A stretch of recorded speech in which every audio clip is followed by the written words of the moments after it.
Kegan, SMURF, Gill, from a Top Gun fighter pilot ejection to a padded cell, and back again. In this amazing episode, I sat down with Kegan Gill, a former US Navy F/A-18 Super Hornet fighter pilot who survived the fastest ejection in naval aviation history. Launched from his jet at 695 miles per hour at 50 Gs. The injuries he sustained in that moment were severe enough to kill most people, limbs torn apart and a traumatic brain injury among them. But Kegan's ordeal didn't end there, it simply started. After ejecting, Kegan plunged into the icy waters of the Atlantic Ocean, battling hypothermia, sharks, and drowning for 2 hours as rescue teams rushed to find him. Miraculously, his hypothermic state helped prevent fatal blood loss, and this was just the beginning of his fight for survival. We discussed Kegan's journey through the severe psychotic episodes and dehumanizing treatments he faced after his brain injury, his struggle to find proper mental health care, pushing him to eventually seek alternative treatments, including psychedelic therapy and nutraceutical interventions through the Warrior Angels Foundation, the critical role of family and support systems in his recovery, and his advocacy for VA mental health and systemic challenges in that system, and how he now dedicates himself to breaking the stigma around mental health care. Kegan's story is not just about surviving the unthinkable. It's about using that survival as fuel to help others. His fight for healing and his transformation into a public advocate is an inspiration to anyone overcoming trauma, and personally, this is one of the most powerful shows I've ever had the honor to record, and it's absolute pleasure to have met Kegan. Connect with him on the show notes below. Links are there. His website, kegangill.com. He's on Instagram. His book, amazing book, Phoenix Revival, available now. And on LinkedIn, Kegan Gill. Subscribe, share, and leave a review if this episode moved you. It sure as hell did me. Because like Kegan says, even in your darkest moment, there's a path forward. Thanks for watching. I'm Damien Porter, former New Zealand Special Forces operator, subject matter expert, and the How Not to Die guy. And you're listening to my podcast, Straight Talk Mind and Muscle. This episode is proudly sponsored by these guys, State and State for Women, because aging is inevitable, but how we age is a choice. State is the ultimate daily formula for optimal health and longevity, backed by clinically proven 100% natural ingredients that's designed to support hormone health, stress resilience, energy, and performance. And I use it every single day. And a special thanks also to my new sponsor, Michael Mason and the Mason Survival Protocol. Links to both of these are in the show notes below. Catch all my past episodes and resources in the notes as well. Thanks for watching. Now let's get into it.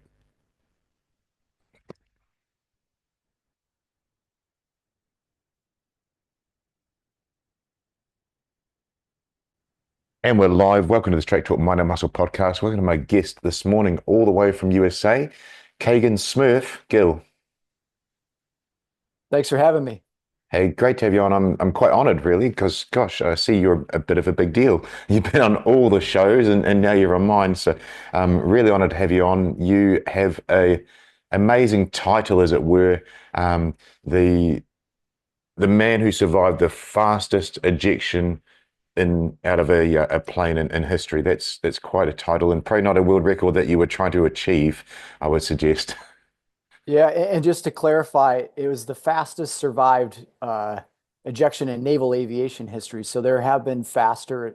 I know there's at least one faster ejection from an Air Force pilot with the call sign Noodle that punched out of a F-15 at an even faster speed. But at least for the Navy, and you know, anything around that region is pretty brutal. Wow, that's crazy. Did you know about his ejection, or were you trained on that before your accident, Kegan? I had heard his story before. He was on, I think it was a History Channel special, because his event happened back in like the early 90s. I think it was in 1991 or so. But it was sort of a legendary tale of survival. Yeah, well, you've got one as well, man, and it's so hard to toot your own horn, and you don't do that. You just share your story and what happened. So I don't often do that with people were sort of what they're famous for getting straight into it. But yours is such a story. I was blown away, and thank you for coming on the show. I'm stunned that Of course. you accepted from me reaching out. No, you know, I saw you'd been on uh, Behind the Shield with James Gearing. He's a Oh, great friend of mine, and so I knew you must be a great person to work with if James reached out to you. So oh my honored gosh, to be here with you. I'm stunned. Thank you. And on that, my first note here was our friends. Andy Stumpf, great guy. I just watched some of his Yeah. interview with you. What a interesting dude. But he's had you on twice, so got some great connections there as well. Yeah, yeah, and you have a remarkable history of the things that you've been through in your life and what the way you've served and continued to serve in different capacities your life, and uh, that's commendable. Thank you. And, for the listeners, that's what we're trying to do here is trying to get some information here that it can help others. I'll never forget Kegan interviewing the Sergeant Major of the New Zealand Army, who that sounds like a big deal to other people and probably to us a little bit, but he was actually the assault sergeant back in New Zealand SAS, so we're good friends. But he said the role of the Sergeant Major is to help others, which I was quite stunned by. Mm. Yeah, yeah, big time. This Yeah. guy's got to help everybody all the time. So, look, without further ado, and I know I do apologize in advance because telling a story kind of sucks. When you get injured and you tell the story, it's like you want to have a card and just give it to someone and say, "This is what happened to me." But you got a remarkable story of your ejection. So, could you please talk, and I'll let you free flow through it. Your accident, what happened, how you got into that, and then maybe we'll talk about getting into the rescue chopper after that, and then I'll move on from there. Yeah, yeah, I'm happy to share it because I think there's a lot of valuable insights into it, and I think I really have to paint the picture of how bad things got Yeah, in order so people can see where I've come and what's possible with the human spirit and body. And this isn't a story that's unique to me. I want people to know that there's a lot of lessons in this story. While my experience is unique, there's so much that can be shared with other people that you can apply to your life, whether you're a special forces operator or a firefighter or a soccer mom, or just somebody going through a hard time. There's a lot of valuable insight to the story. So I'm absolutely pleased to share it with you all. To get started, I was a young Navy fighter pilot back in 2014. I sort of had made it to this point in my career that I had been working at for years and years, and it was, I got to be like a real life maverick from Top Gun. There's way less beach volleyball. There was no Kenny Loggins soundtrack in the background. There's a lot more time sitting on a computer studying and filling out programming mission cards and doing all the boring stuff behind the scenes that I think most people probably don't realize you have to do in that world. But I had sort of reached this point in my career. I was in an active fleet squadron preparing for my first deployment. And while I had been training for, at this point, 4 years in the Navy, I'd become a wing naval aviator. I had completed the F-18 training and was now a bona fide F-18 pilot. I was still a long ways from being a really good F-18 pilot. It takes years and years in an active fleet squadron to really hone those skills because it's so challenging. yep. But I found my place in the squadron. I was well liked. I was having, you know, this incredible life experience that was so surreal to walk out as a 28-year-old guy in my gear. I've got a 250,000 plus dollar helmet on my head. And I'm walking out to this incredible aircraft, this mechanical dragon that I got to fly, the F-18 Super Hornet. And on this day, as I was preparing for the flight, January 15th, 2014, we were joking around in the squadron just before the flight. One of my squadron mates had put up on the whiteboard all these position of GPS tagged sharks Oh, using a shark tracker app. oh And it no. just so happened there was a 16-foot, 3,500-pound great white shark named Mary Lee right underneath the airspace that I was going to be utilizing. And we joked today would be a terrible day to eject. There's a massive shark under the airspace. The air temperatures were below freezing, churned up ocean swell. in nearly freezing water temperatures, just a few degrees above freezing. Um, and about an hour after that conversation and laughing and joking, I found myself out practicing dogfighting. So, one of the most dynamic things that we got to do, probably the epitome of what people think when they think fighter pilot. Yep. So, two or more aircraft within visual range of each other trying to shoot each other down. And as far as a skill that I was working on, I mean, this was the most fun that I thought you could possibly have in life. You know, Wow. bending the aircraft, pulling heavy G's.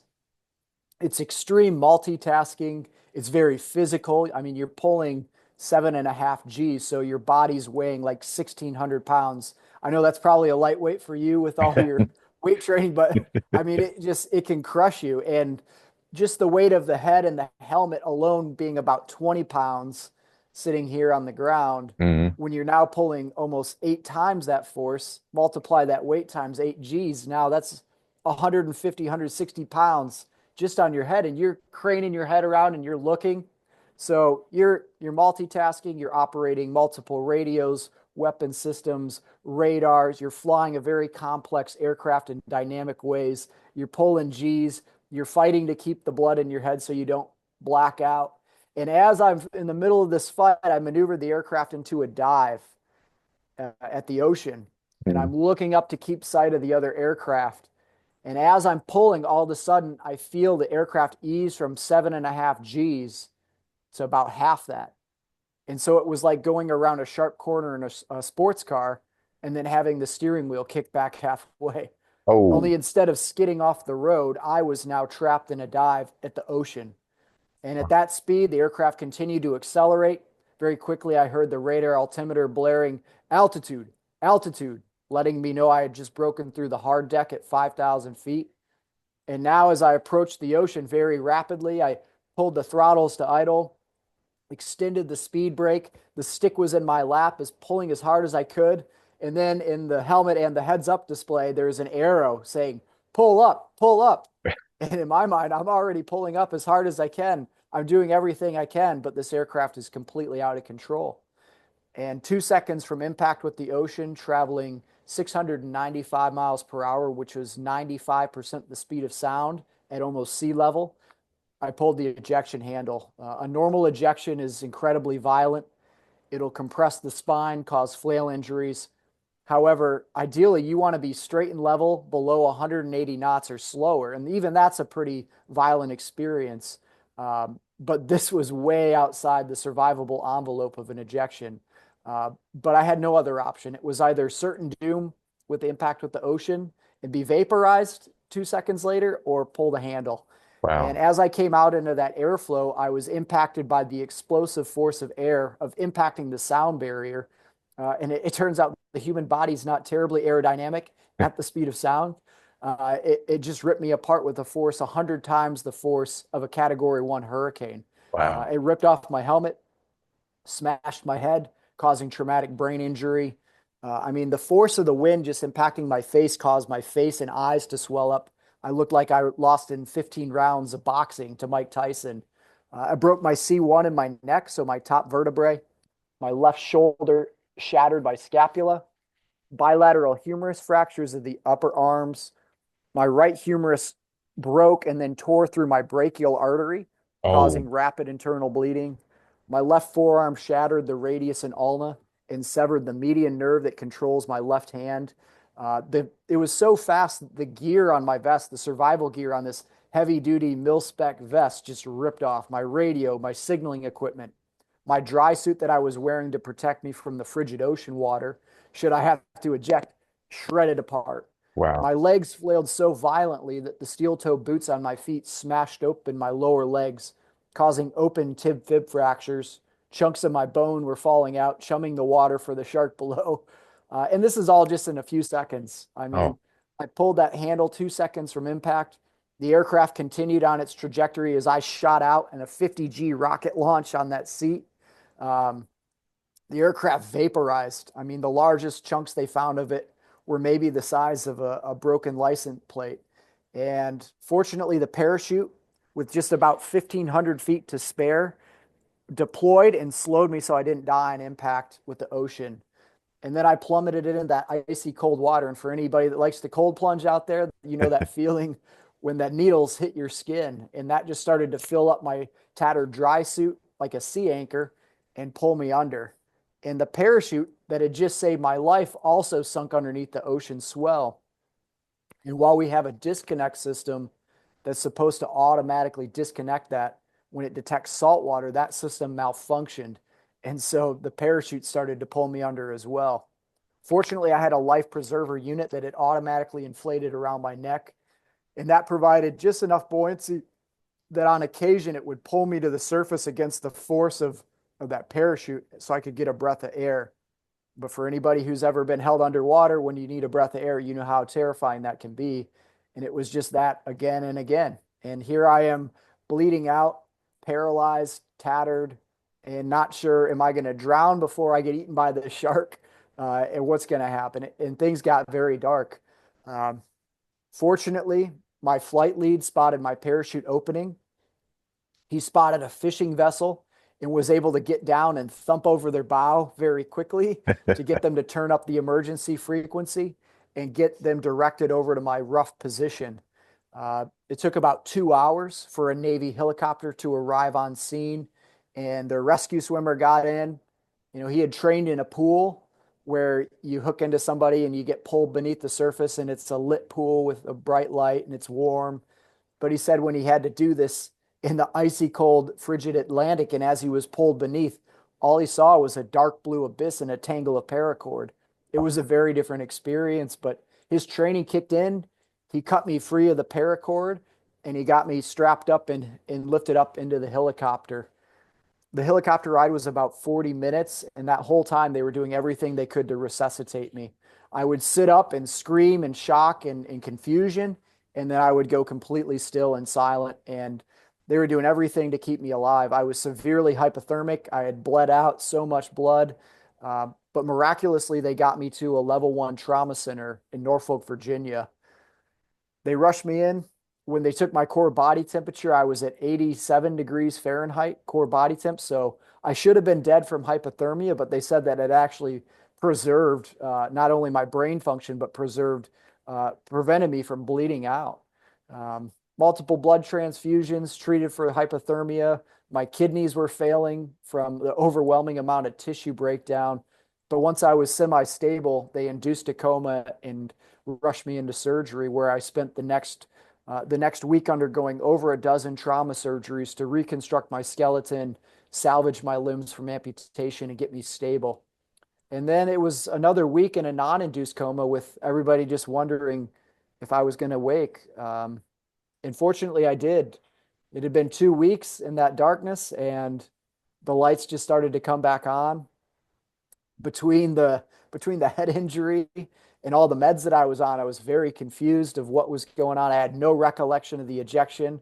I thought I was just waking up from a dream in my own bedroom, but for some reason, there's all these beeping machines and it stinks of disinfectant.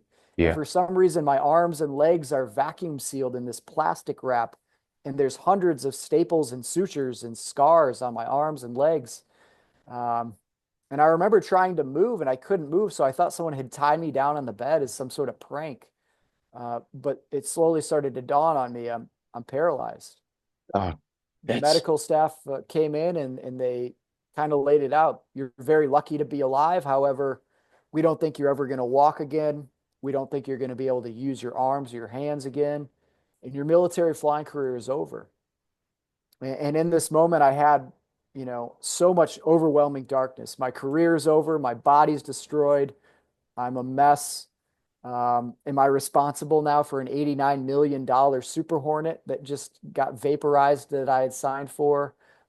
And I really felt my life was going to be over in that moment. There's just overwhelming darkness. But also in that moment, there was this little spark of, I'm going to prove you wrong. And wow. so I started to feed that little ember. And it started as just a dream, an imaginative figment of my imagination. But with time, I really started to visualize what would it be like if I got back to the jet? What would it be like to come back into this hospital with my flight suit and my wings on my chest and say, "Hey, I'm back." And so that was the little ember of hope that I started to feed. And with time and using consistency and discipline and getting myself completely focused on my recovery, I just buried myself in therapy, physical therapy, occupational therapy, speech therapy, vision therapy, you name it. There's a therapy. I was doing it, and I was doing it with all my might. And at first, that just started as like maybe all I can do today is like wiggle a finger or wiggle a toe. But as I just kind of kept sending those signals to my body and sticking with the therapy, things started to come back alive. And I spent 3 months as an inpatient before I could get around on a walker. And then I spent the next 2 years undergoing more surgeries, overcoming prescription drug addiction to all the pain meds that I was taking for nerve pain. Um, I gained a stack of medical waivers. I went through an investigation for the mishap. And after 2 years of all this craziness, I actually returned as an active duty pilot to the F-18. Wow. Wow. That's a hell of a story and a lot to unpack. I'm going to stick to the key points because I know that you and I both want to focus on the mental health side of that. You mentioned darkness a few times there. There was a standout word there, but I wanted to go back to the specifics of um, something you said when you're in the water. I know you didn't, you took a long time to recall what happened. Do you have recall of hitting the water? And if you did, what was your thoughts like? Holy, you've gone from flying a jet to now I'm in the water with surrounded by sharks, almost 0 degrees. Do you have recall of that? And if you do, what were your thoughts in the water? So I lost all linear memory from right before I pulled the ejection handle. My last very vivid linear memory in the whole thing was this overwhelming sense of dread as the ocean was rushing up from below. Yeah. That ground rush sensation and being like, oh shit, this is the end. So all But those, I did I I over the apologize, Karen. oh no, no problem. Over the course of years, I struggled with night terrors of flashbacks of being in the water and that feeling of being pulled beneath. And when you hold your breath so long that your lungs start to spasm. And I remember the sensation of sucking in water involuntarily and the sting of that and the sense of dread, the combination of I am bleeding, like being aware that I am bleeding out in the darkness, pulled beneath the surface of the ocean, and I'm gonna die. And I remember those haunted me, those little clips that I got back. But maybe fortunately, I can't remember a lot of what happened in the ocean besides those night terrors that I dealt with for a while, and unfortunately no longer do. I love that you said I dealt with. Gosh, that's clever. And we're going to definitely touch on that in the mental health side of things, of how you managed to go from, that traumatic space to be able to recall this with a guy you haven't really met to the world, which is brilliant.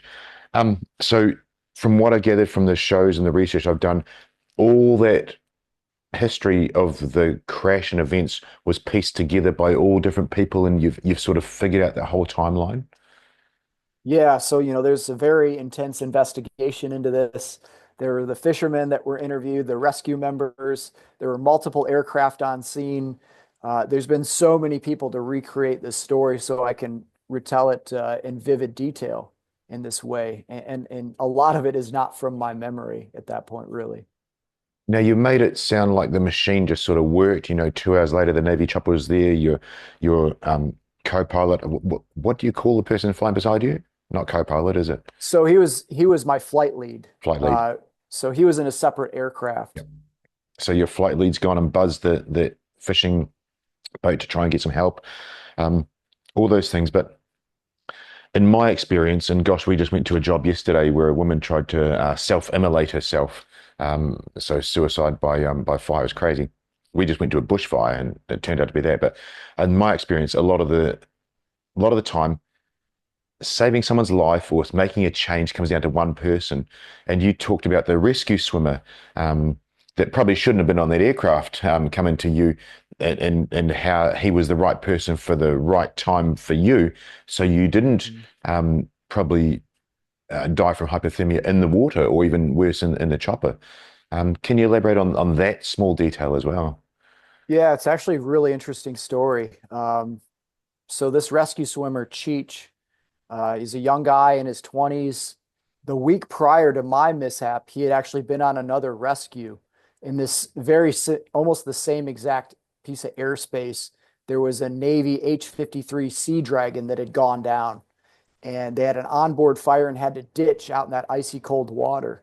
And while the crew members all survived the impact and got out of the helicopter, the policy of the Navy at the time was they had to put everybody on a backboard after an aircraft mishap out of fear that there was some sort of spinal injury, Mhm. which is a very valid consideration. But because it takes so much longer to put each person individually on a backboard and lift them into the helicopter, uh, several crew members perished from hypothermia. And so Cheech is just coming off this week. He didn't get any mental health break. He didn't get vacation. He was right back in the helicopter doing his job without even a moment to process what had just happened the week prior. But something he took from that when my rescue was called for over the radio was, yeah, this guy may have a spinal injury, which I did. I had a broken neck. But he's like, what does the spinal injury matter if he dies from hypothermia? And so he made the game time decision, somewhat against Navy policy at that point, knowing from experience, hey, this guy needs to get out of the water. He's been in the ocean for 2 hours at 37 degrees Fahrenheit water. So we got to get him out. And fortunately, he made that decision. There was a lot that went wrong in the rescue effort. There's a whole hazard report, a HAZREP around the rescue effort because everybody was on different frequencies. There were multiple helicopters nearly colliding midair. Oh, But fortunately, despite all the chaos, Cheech had that moment of clarity, and he was the right guy in the right moment who got me into his helicopter and actually had the helicopter that arrived first on scene before his helicopter. Had they actually gotten me out, they were directed to take me back to a nearby aircraft carrier, not oh, realizing the extent of my injuries. And had they done that, I would have perished on the aircraft carrier. While I had been rescued sooner, they wouldn't have been able to handle the level of trauma that I was on board the boat. So it was really some miraculous things that lined up in Cheech's quick thinking and game time decision that saved my life. and have you seen Cheech after the rescue? I did. Once I got back on my feet, I saw him out in Chicks Beach, which is a popular hangout in Virginia Beach, and I bought them copious amounts. Him and many of the other members of that helicopter, copious amount of tequila shots. Oh, awesome, awesome. I'm actually going to be in Virginia Beach, visiting a whole bunch of people and through the states there in July. So I'm looking forward to seeing your neck of the woods as well, Kegan. Nice, nice. Yeah, Beach is a good place to be in the summertime, especially. Awesome. Well, that's a crazy crash, and the word that comes up for me is survival. You know, you talked about that the other the H-53 that went down, and forgive me, but in my world, in the army, the Air Force guys, you guys are the ones with the spar and everything, and we're the ones in with ration packs and and sleeping bags. You guys get it, the luxury, but then suddenly you're going from a H-53 or an F-18, you said 80, $90 million, and now it's pure survival. You're in our world, you know, you're having to survive in salt water, hypothermia, and you know, as you said there, those poor people perished from the chopper just because they were in a survival situation that their bodies couldn't handle. But yours is survival from, you know, you survived the crash, you survived the near drowning, you survived the hypothermia, but you survived those years to get back onto the jet. I'm quite stunned at where your mental toughness comes from. And if I could set this up, I did say luxury with the Air Force. I'm reminded of a naval aviator who went down in Vietnam, and I don't remember his name, but he was such an interesting guy. And he visualized when he became a POW about his round of golf. He loved golf, was the only thing to keep him going. And he visualized. And when he finally got back to the States and was repatriated, he literally stopped the ambulance when they drove past. Oh, We got a couple visitors. oh, awesome. Awesome. I love this. You guys can say hi quick, but then you need to go back upstairs, okay? You got to congratulations, Kegan. I'm so happy for you.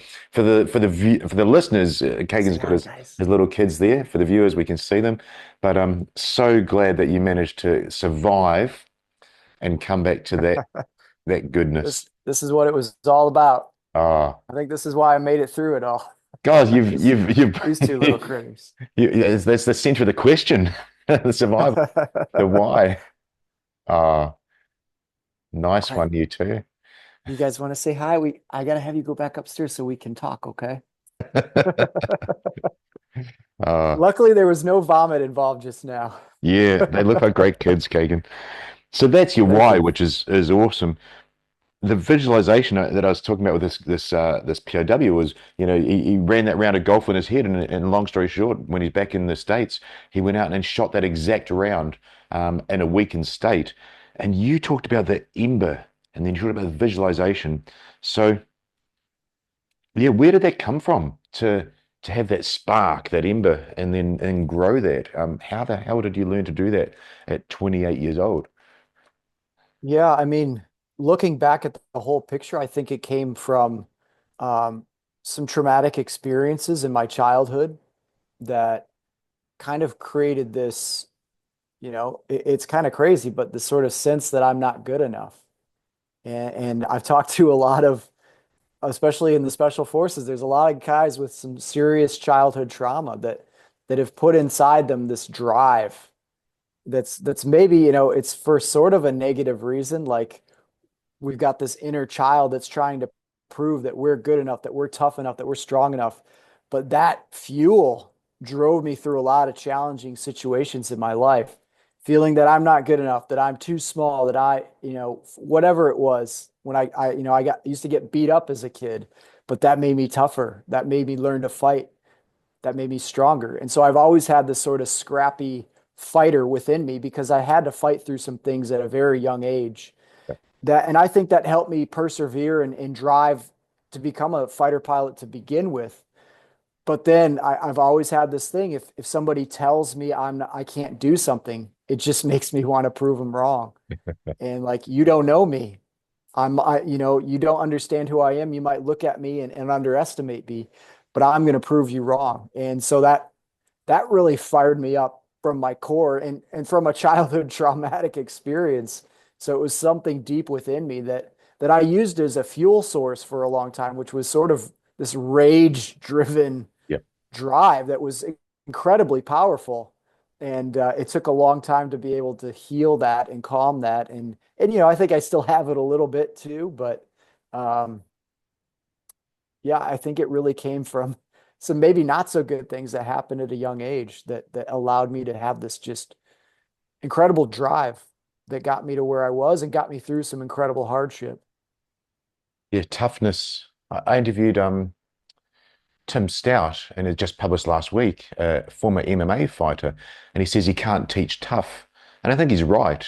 He was talking about literally getting punched in the head and then having that guy fight back rather than cower away and fail.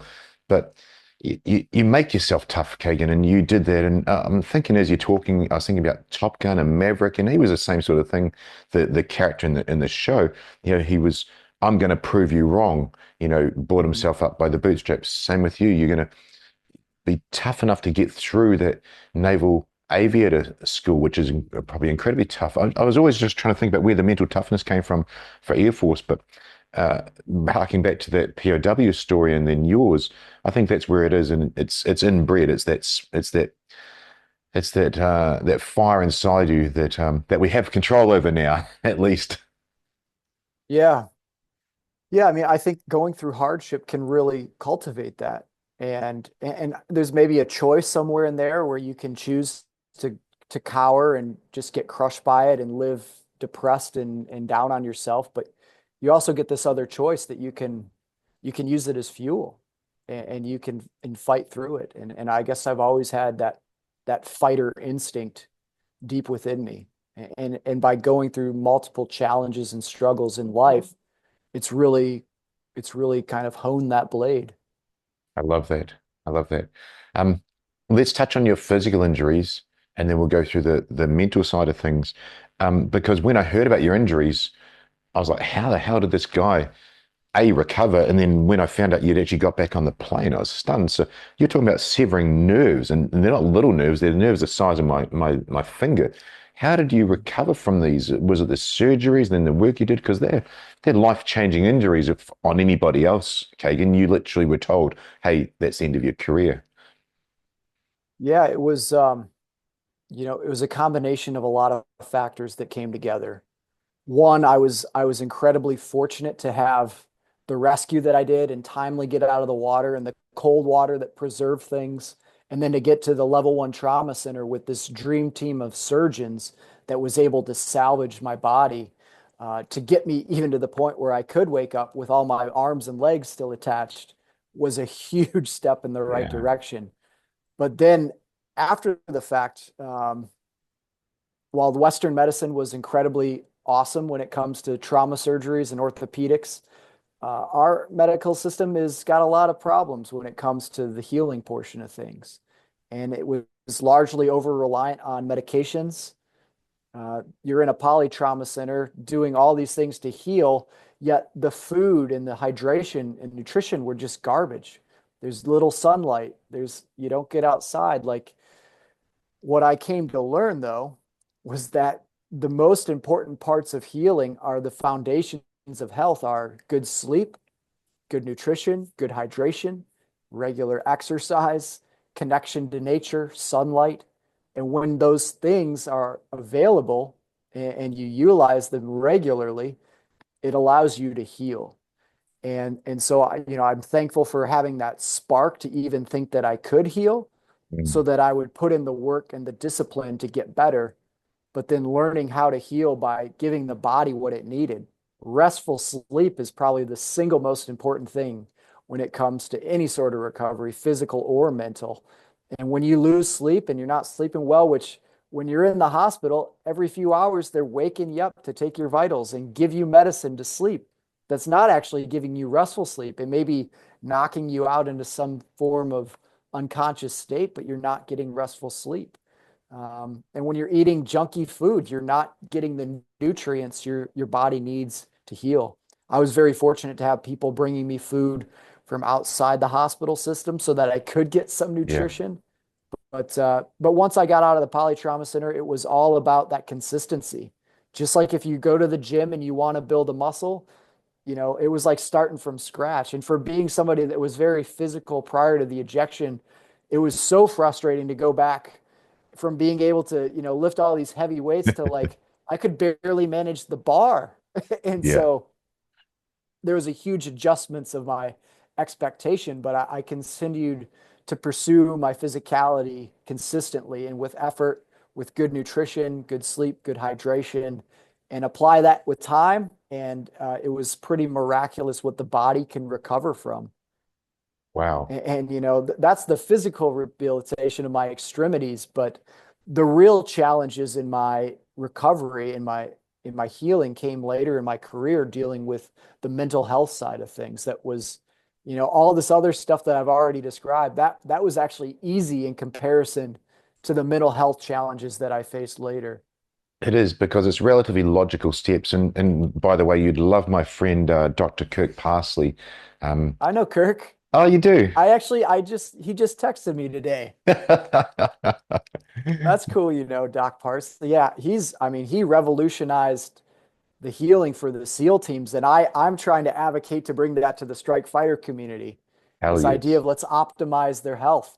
Let's get them proactively involved in these things so they don't get to the point where their bodies and brains are falling apart and they get medically retired and they lose all the experience and knowledge that that person had. Like, yeah, he's an innovator in that space, and I'm a huge fan of his work. He really is. He's helped a lot of people. He's got an amazing story about ayahuasca and a SEAL buddy of his that also wanted to not be on this earth, and he managed to save his life, which is phenomenal. He's a great guy. And I'm so glad that you realized the effects of actual.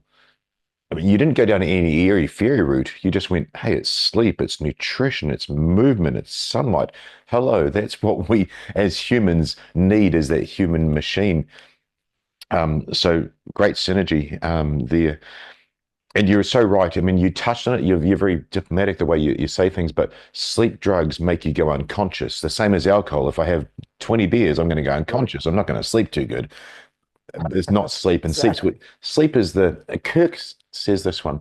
Sleep is the one time in your 24 hours where you're repairing.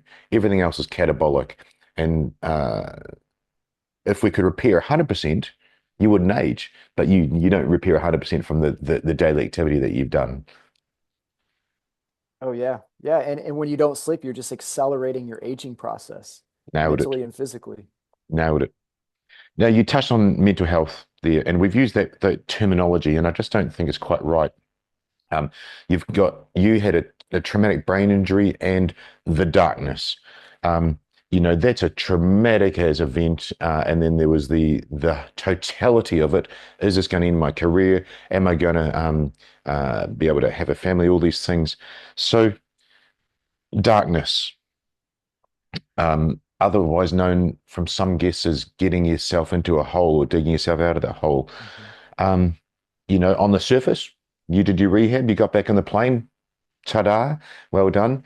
But talk us through what you really went through, and for the listeners and viewers, mental health or anything that's stressful like that, you have to live with that every second of the day in your own thoughts, in your own head, so people don't see it. So if you're open to it, Kegan, can you talk us through how your experience there, where it started? Yeah. So, there's this is where kind of the happy ending Disney version of my story would be. Oh, he made his physical recovery with his extremities. He's back flying. All's good in life, and he lived happily ever after. Well, this is where the real story begins with my real struggles. And I started to notice little things, but I always just kind of wrote off, oh, I've been through a lot. I'll get through this. Like little memory lapses or little strange pockets of confusion where something that was familiar to me all of a sudden became unfamiliar, little brain farts. Mm. But I was always like, well, I've been through a lot. This will go away. And once I got back to a fleet squadron and I was really grinding away, burning the candles at both ends, stressed out, under a lot of pressure, constantly having to learn new things, working long hours, it started to take a toll. My sleep wasn't as good as it could be. I wasn't helping because I would drink caffeine all day. I was using nicotine to supplement that when I needed to study and focus. And then, whenever we weren't flying on the weekend, there was often some sort of mandatory fun that involved alcohol. And that's just part of that community. And No when I sleep, was younger, caffeine, nicotine, and alcohol. Those things don't right? sound good. And so that started to take a toll again. And I started to degrade little by little. Um, I had an event when I was flying a mission down to Tyndall Air Force Base down in Florida. I got to fire a live fire AIM-9 Mike Sidewinder missile and then break away and go dogfight against an Air Force F-22 Raptor, which I came back from that flight and I vividly remembered getting to fight this incredible jet, but I had memory lapses and confusion surrounding the missile shoot and the debrief. And I remember looking at my radar picture and some of the displays on the jet, watching my tapes in the debrief and just being very confused about basic things that I was intimately familiar with. And I tried to sleep it off that night, but I wasn't feeling good. And I just kind of kept trying to push it away, but it wasn't going away. And it got to the point where I would sit down on the bed and the whole room would just tumble over me from Oh, vertigo. wow. My heart was racing like something terrible was about to happen, but I was just sitting in a quiet hotel room by myself. Uh, I remember I was having cognitive impairments. I was trying to set my alarm clock on my phone because I had to fly in the morning and I couldn't do the mental math or figure out how to use my cell phone. Oh, And so there was something that had seriously gone wrong in that flight. And there had been a rash of incidents in the F-18 community with the pressurization systems malfunctioning and causing a decompression. So scuba divers, I'm sure you know about from your background, if you come up from depth too quickly, you can get the nitrogen in your blood to come out of solution yep. and cause decompression sickness. Now you get that in your joints. That's type 1 DCS called the bends. It's very painful. However, if those little bubbles start to form and block the blood flow to your brain, that's type 2 decompression sickness. and that can kill you. It's like having it can be like having a stroke. And so that had been an issue in the F-18 community to the point that they had started to put hyperbaric treatment facilities on the aircraft carriers. Wow. So when the Navy pilots came back from mission, they could rush them in, pressurize them, and get rid of those bubbles before they, cause more serious harm. Yep. So when I came forward with these symptoms to the squadron, they rushed me to a nearby dive base, treated me overnight for decompression sickness, and yet I still didn't feel quite right after that. And likely that had triggered, that had caused, you know, it added insult to injury of Yeah. already having an underlying brain injury. Yep. And now you throw that on top with all the stress in that environment for so long. It just took a toll. And I reached a breaking point. Yep. And I faced this decision that so many military members in those high functioning capacities face, which is either I just suck this up and I don't tell anybody about it and I just try to power through it and maybe it'll get better, which I had been doing now for a while, and it just kept getting worse. Or I go forward and I risk jeopardizing my career. I'm going to lose my security clearance. I'm going to lose my medical clearance. And now after making this incredible comeback, I'm going to lose this all for something that at this point I didn't understand. Like, is this just an emotional thing I can't get over? Yeah. And being somebody that could compartmentalize so much to do my job or to do the jobs that you've done, like you get really good at being able to disconnect emotionally and do your job and focus on it. And I was really skilled at that from years and years of practice. And so to have, to go forward with this and be like, this is just something in my head, this emotional issue was incredibly frustrating. To be like, I can come back from all these physical injuries. I can have a Wolverine skeleton. Like, how can I not get over just this emotional thing? Yeah, right. And, reluctantly, I went into the flight surgeon knowing that this was a risk. But I knew that I had to do something. It had gotten to the point where I was a danger to myself and others if I was to continue flying. But when I went in, they pretty quickly gave me a delayed onset PTSD diagnosis, and the treatment was sitting in a clinical setting talking about my feelings and my emotions, which just became more infuriating. And looking at it retrospectively, I had a physical injury to my brain. The Yeah. hardware of my brain was dysfunctional and causing chaos. And we were effectively focusing on software updates and patches emotionally. And now maybe there's a place to start addressing that stuff down the road. But first, what needed to be fixed was the physiology of my brain. Can I But just there were pause that? no I just need to diagnostics. pause that, Kegan. You're so Sure. right. I mean, a lot of the special forces guys that I'm around have that traumatic brain injury from all the breaching. But I always say, and probably from Kirk, biology creates psychology. You didn't use Yes. the word psychology, you use the emotion, but I've never heard it from anybody. I've interviewed a lot of people. You said you had a hardware issue and they're trying to do software patches. Mhm. Exactly. And then we have overpowered everything. We've come through these trials and tribulations through our childhood and our career. We know we can overcome that emotion of giving up or that emotion of whatever comes through. But if the hardware's not there, we can't. So Joe Dottore, Dr. Joe Dottore, he actually invented a 7-point plan for curing traumatic brain injury, and you should know him because he's a naval doctor. Um, I've heard his name before. yeah, he's a top guy. He actually went underwater for 100 days. He's got the world record. He reversed his aging, but he developed a hardware fix for traumatic brain injury. So Mhm. they diagnosed you with very quickly. You said with delayed onset PTSD, you're frustrated because you're thinking it's a hardware issue. I just had to throw that in while you were telling your story. Sure. No, I mean, there's still a pretty massive misunderstanding of the correlation between the symptoms of post-traumatic stress Mhm. and traumatic brain injury. They look the And you don't same. necessarily, yeah, and they're related. I think when you see people dealing with post-traumatic stress where it's becoming, a hindrance to their life long term, and you see all these destructive patterns start to come around, that's because the hardware is broken. But unfortunately, there's not a lot of interest in diagnosing that hardware and giving people's physiology a good hard look, at least not in the military or mainstream medicine. And so instead, it goes down this psychology approach. which involved talk therapy. And before long, it involved more pills. And Oh after no. having gone through this terrible experience of getting off of all the pain meds, to be like, hey, the only solution is pills again, was like, I don't want that. But again, it was painted as this is the only chance that you have, is you have to take these pills. And the more of those pills I started to take, the worse my condition got. I went from, dealing with the vertigo and the confusion, the cognitive impairments, the memory lapses, but that started to grow into hypervigilance and Oh. paranoia, and Mm. before long, full-blown delusional thinking and psychoses. I mean, I got to the point where my wife had just had our brand new little baby boy, who you saw come down here earlier. Uh, she's dealing with being a mother of a newborn child and making our family dinner.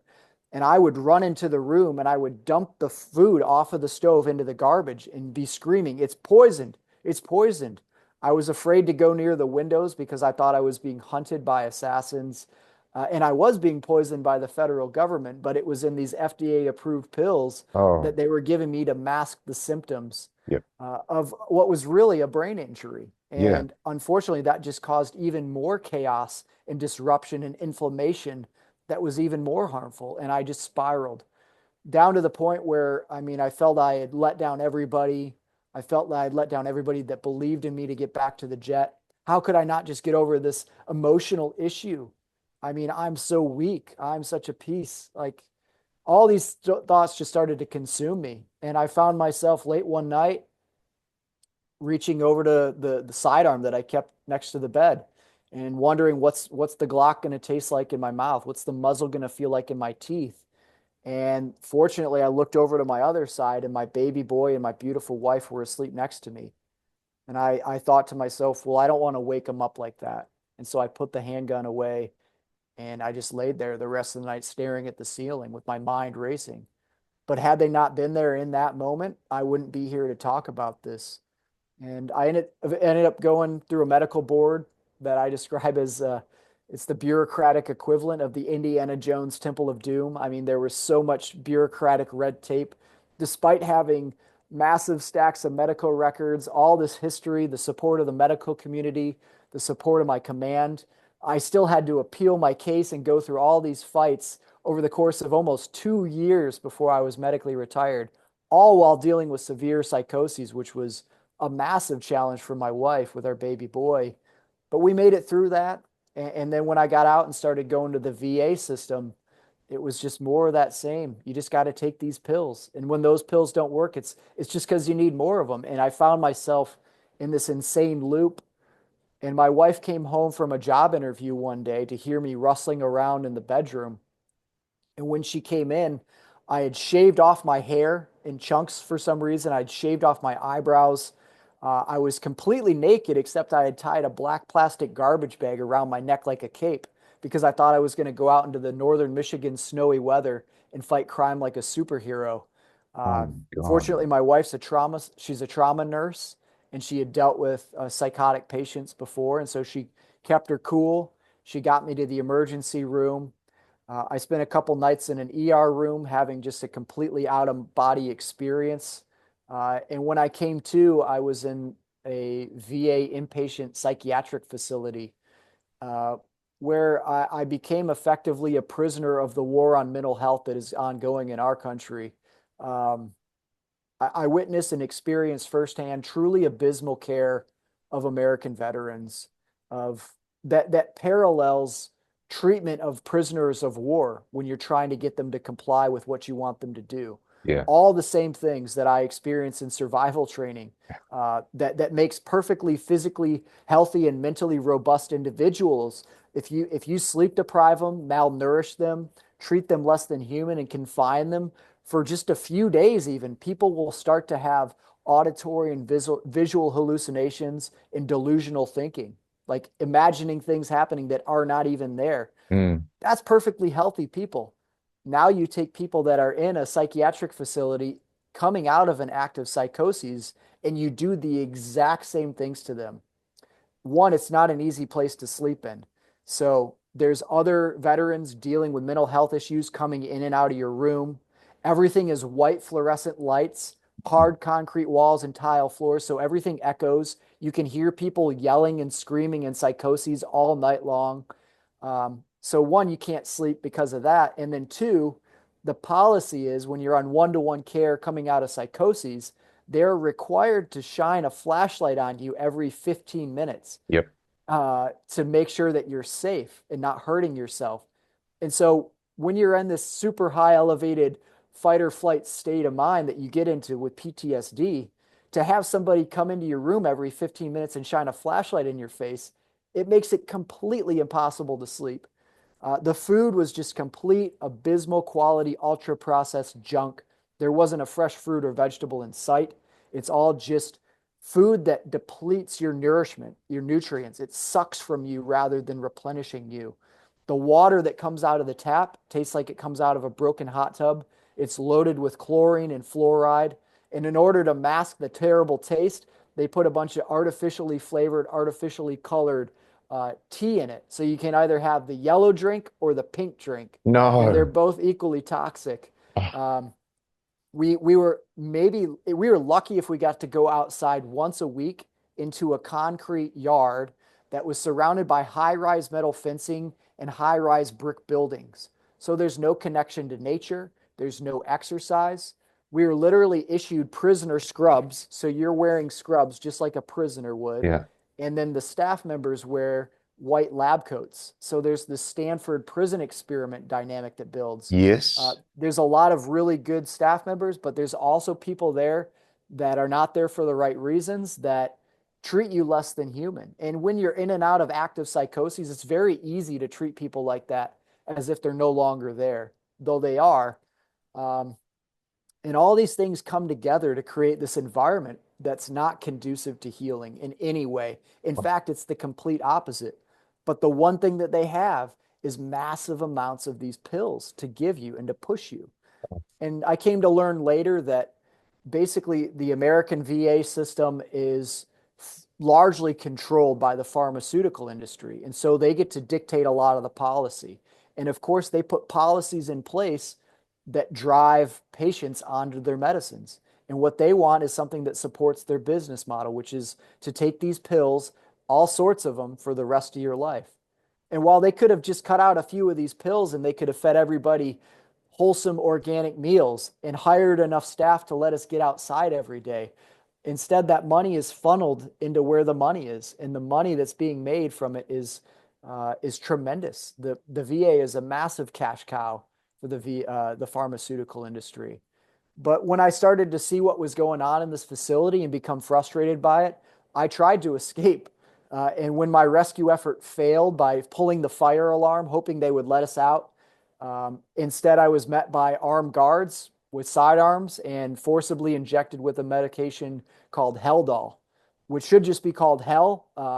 When they injected that medicine into me, it made me feel like my skin was crawling with insects underneath the surface. All I wanted to do was rip my own skin off and run and scream up and down the hallways in misery. And that lasted 45 minutes to an hour of just Oh. extreme restlessness and discomfort. It was a torturous experience. Here I was, an American veteran, just going in to try to get help. I Mhm. hadn't committed any crimes. I hadn't been violent. I was just trying to get help. And instead, I was confined, held against my will, and tortured. You're in And then prison. when You're clearly in prison there. That's insane. it is, and there were even veterans in there that had dealt with, drug addiction and living on the street that had been in and out of federal prisons and state-run prisons, and they all agreed they'd rather be in federal prison than in the VA inpatient psychiatric facility because they said the food was better and you got to go outside every day, at least in prison. Wow. Um, so it's literally worse than prison to be That's in these that's un facilities. that's un how are you Um, here, Kegan? How did you go from that, you know, to where you are now, which is in a great place? Yeah, it was an unlikely event, unlikely chain of events, but I ended up spending 40 days in that facility approximately with the advocacy of my wife and my family members. They were able to get me out under their care while I was still in and out of psychoses at times and not quite right mentally. But when I came out, I was just a broken human. I felt I had been betrayed by the government I had served. Mhm. I was so drugged out of my mind on so many different pills. I was barely able to read a paragraph without forgetting it. And going from a high functioning individual to someone who could barely do the dishes, I was emotionally numb. The only emotion I would feel was rage and anger. Mhm. And my little baby boy, my son would come up and try to play with me, and I would push him away and tell him to leave me alone. The only thing that was holding my marriage together was my wife was afraid that if we got a divorce, that I might get some sort of custody Oh, and somehow hurt our children while in psychoses again. So things were not good. Things were oh. really dark for a while, and this is where our family survived for years. And I was very fortunate to come across a book called How to Change Your Mind by Michael Pollan that Mhm. talks about the use of psychedelic assisted therapy to heal mental health issues. Mhm. Uh, I also started to clean up my lifestyle again, the way I had for my physical recovery. I Mhm. started to see there's a correlation between my mental health and those things. And so I started to focus on nutrition more so and hydration more so. And I was very fortunate to get plugged into a network of nonprofit service organizations that gave me access to real healing modalities that turned my life around. Initially, through advanced diagnostics with blood work, they were able to provide answers on like why are you not feeling right? Oh, well, your hormone levels are all off. So I was able to get nutraceutical supplementation. I was able to get hormonal therapies that were helping. I then gained access to psychedelic assisted therapy through an organization called Heroic Hearts Project. They sent me down to Peru where I experienced 3 nights of medicine ceremony with ayahuasca, and I just had a completely perspective changing, life altering, heart opening change in those 3 days. And I regained a sense of purpose and hope in life again. And I You came back to my family with a sense of love. Um, you oh, said go ahead. mind altering there, Kegan. Heart open, a sense of love. Uh, I'm not that au fait on it, but I'm aware that um, psilocybin, and I'd suggest to a lesser degree the ayahuasca, uh, physically rebuilds neurons like Yes. wiring in your brain. Is that correct? From what I mean, you've got to be way more up to date on this stuff than I am. Yes, there's a lot of research. There's been actually a lot of incredible research, especially with the compound ibogaine, that's derived from the root bark of the iboga shrub. It's a Mhm. West African plant. I've experienced several ceremonies with iboga as well, and that is profoundly healing to the brain. What it does is it boosts up a protein that your brain produces in high levels when you're a toddler and you're Mhm. learning new things, and it allows you to have this rapid growth of neurons and connectivity in your brain, and literally causes your brain to grow and expand. Yes. Now, when you experience iboga or ibogaine and psilocybin, and I think even ayahuasca and some of these other indigenous medicines in the proper ways, they cause this neuroregenesis. They cause the brain to heal and grow just as if you were a toddler again, and it accelerates the healing of the brain. It reduces inflammation. So physiologically, there's benefit to these medicines as well as the emotional piece of Mhm. gaining access to uh, childhood traumas. I mean, with Iboga, I was able to do 30 years of psychotherapy in one night and get back to the root of why I had become the person that I was, and to relive my life, and to not just see it, but to be vulnerable to it and have it with a new perspective and appreciation and be able to come to peace with it. Um, so it's incredibly emotionally healing.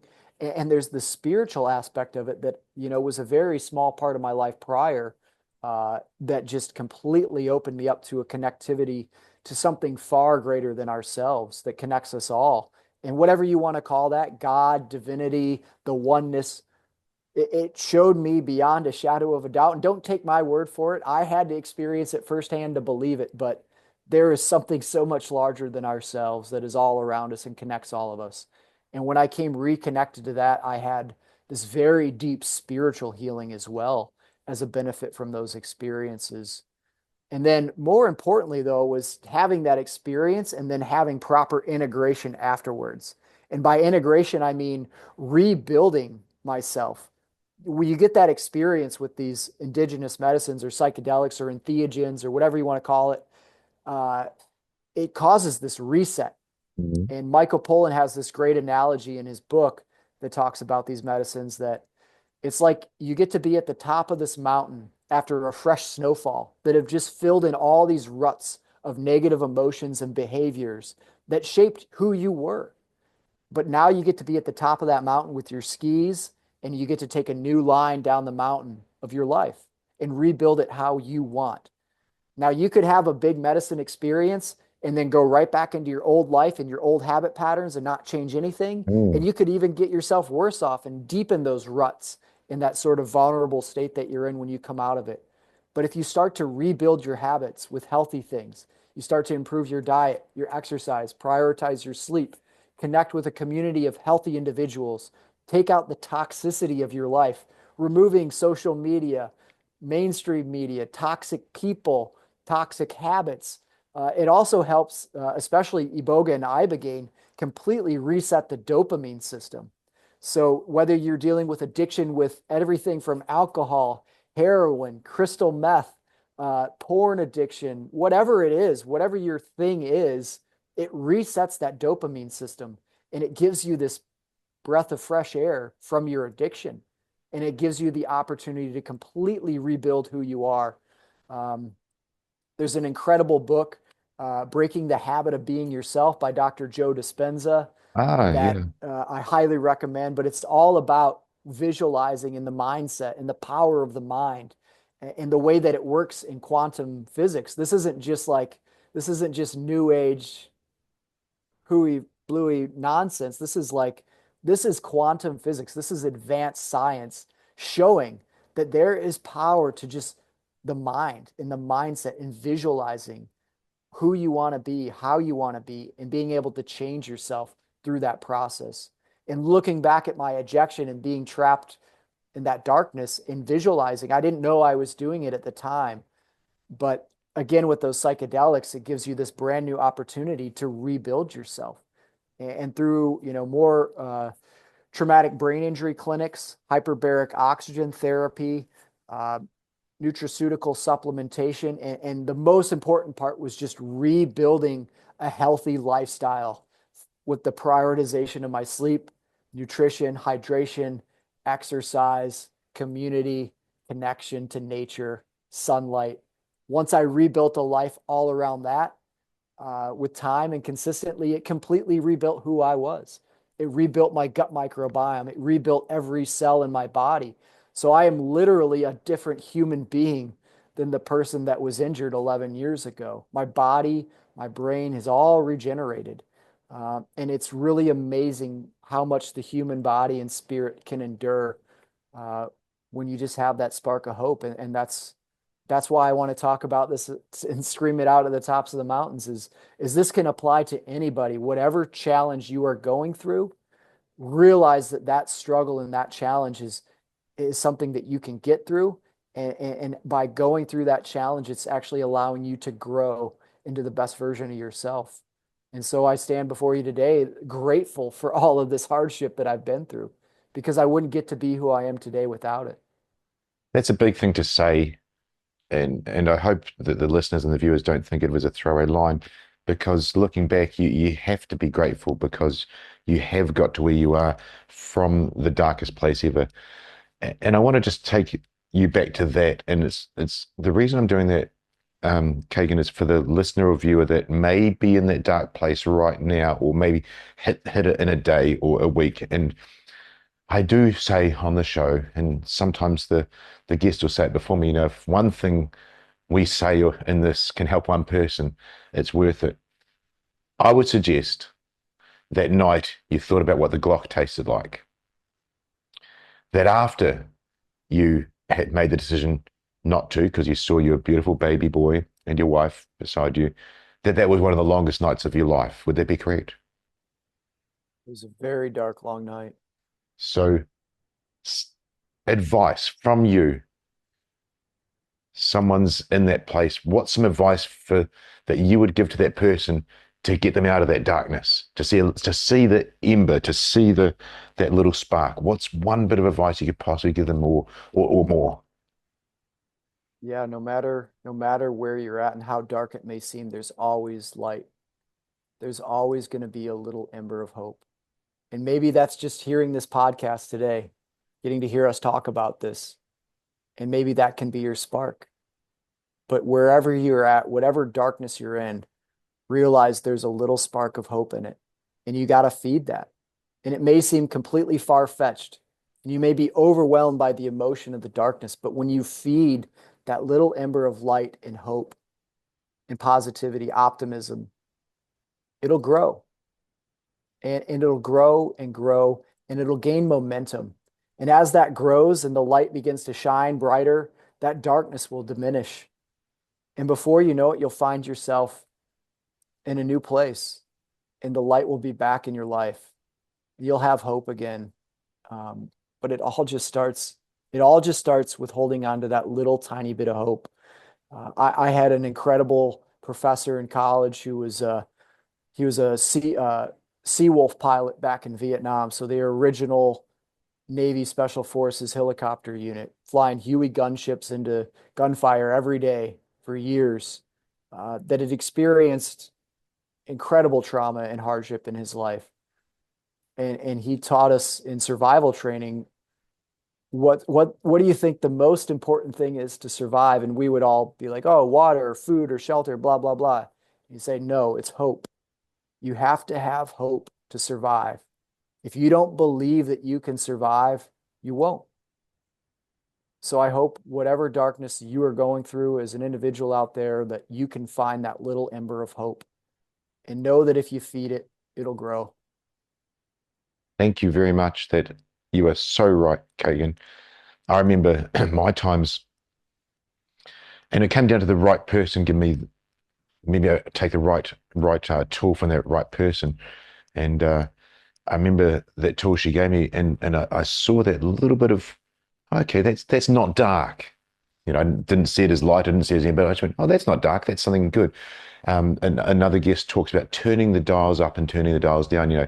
Turn this dial up of self-care, turn this dial up of happiness and love and connection, and turn those dials down, because we've turned them all down, just like your 40 days in that prison that they call the hospital. I'm sure all those dials were turned down, and now you managed to turn them back on, reset your dopamine, and get yourself back into that place. But I remember that first time myself of, okay, that's not dark. That's a little bit of, looking back at it now, I'd call it positivity. That's a step forwards, and that's all you need, is that little start. Yeah. And then just taking the consistent effort to work towards that, to have discipline and apply it. I mean, you can do mindset stuff all day, but if you don't actually start to make the changes in your physical reality in a consistent way, it won't change. You can't just imagine it and poof, it's here.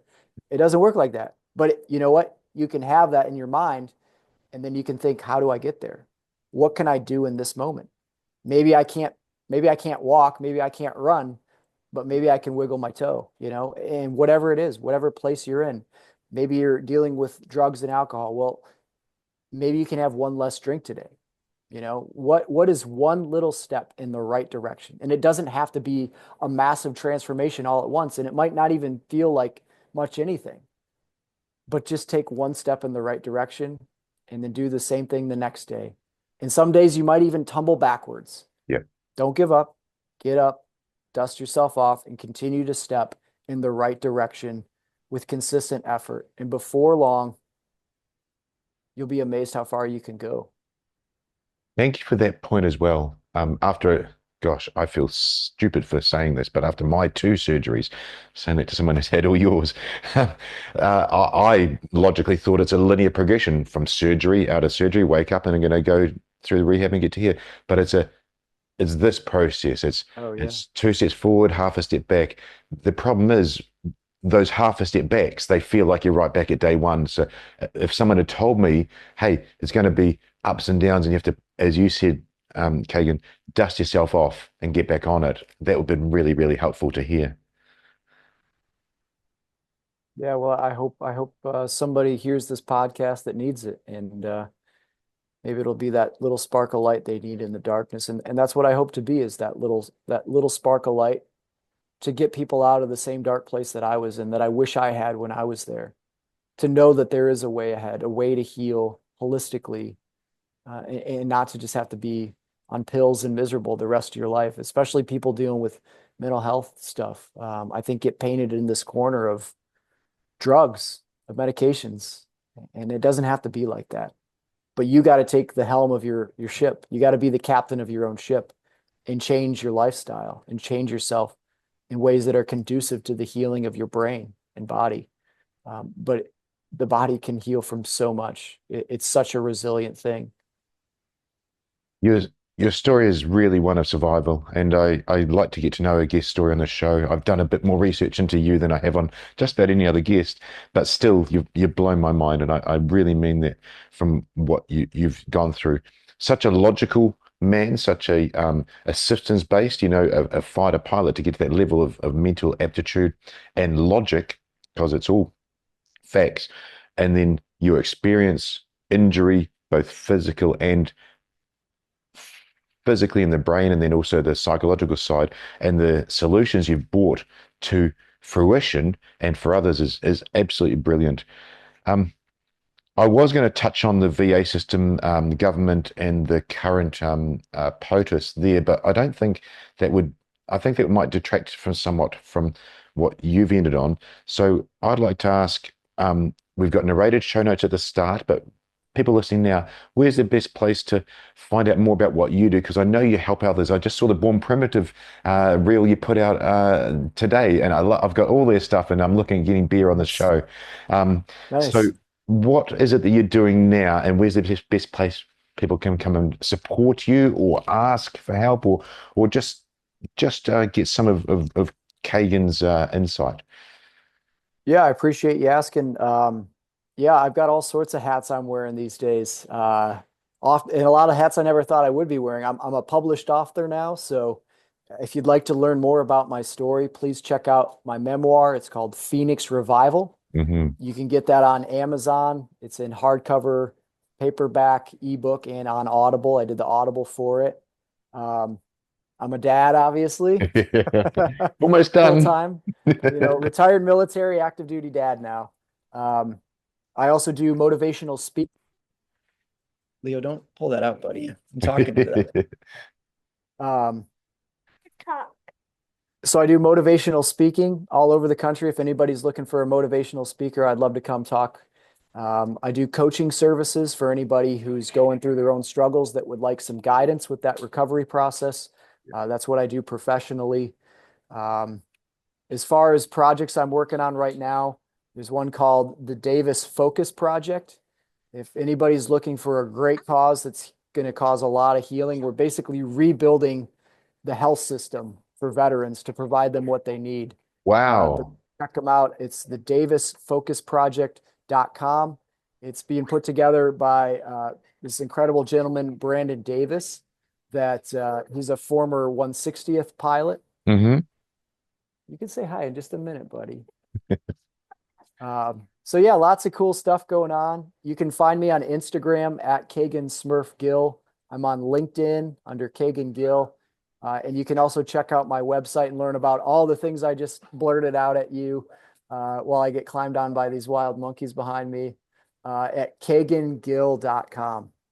Awesome. Awesome. I love seeing a good dad. And I say this, I believe being a good parent makes you a better human, but there's only one key So word there, and it's true. being good. So you've demonstrated that very, very well, my friend. Thank you. I don't want to hold you up from your kids anymore. I feel terrible that I've done that already at bedtime. So I'm gonna finish the show up so you can go and be a super dad.